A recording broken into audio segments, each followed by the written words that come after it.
Hello everyone, welcome back to my channel Lipi's ওয়ার্ল্ডে তোমাদের অনেক অনেক স্বাগত জানাই। তো চলে এসেছি আবার একটা নতুন ভিডিও নিয়ে।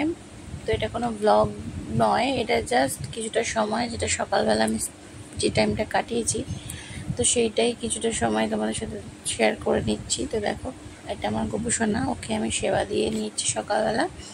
তারপর আমি চলে যাব মন্দিরে, কারণ গত রাত্রে আমি একটা খুব বাজে স্বপ্ন দেখেছি গাইজ, যেটাই আমি ভগবানের কাছে গিয়ে মানে শেয়ার করলাম, কারণ ওনার দেওয়া স্বপ্ন খুব খারাপ স্বপ্ন, সেটা যাতে বাস্তবে না হয় সেই জন্য ভীষণ ভয় পেয়ে গেছিলাম। তো দেখো, এই হচ্ছে আমাদের এখানকার ডাকাতকালী মন্দির, তোমরা অনেকেই জানো।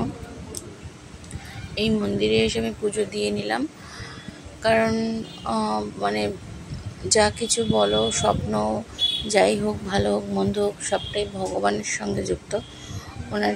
উনি সবটাই জানে, তাই যাতে কোনো ক্ষতি না হয় কোনো কিছু, সেই জন্য আমি গেছিলাম ঠাকুর পুজো দিতে। তো দেখো, পুজো দিয়ে আমি বাড়ি চলে এসেছি, গোপালকে কোলে নিয়ে একটু সেলফি তুলে নিচ্ছি নতুন ক্যামেরায়। তো তোমরা সবাই কেমন আছো আমাকে অবশ্যই জানাবে, আর হ্যাঁ, আমার নতুন ক্যামেরা কোয়ালিটিস কেমন লাগছে সেটাও জানাবে। Thank you so much guys, তোমাদেরকে অনেক অনেক ধন্যবাদ। টাটা।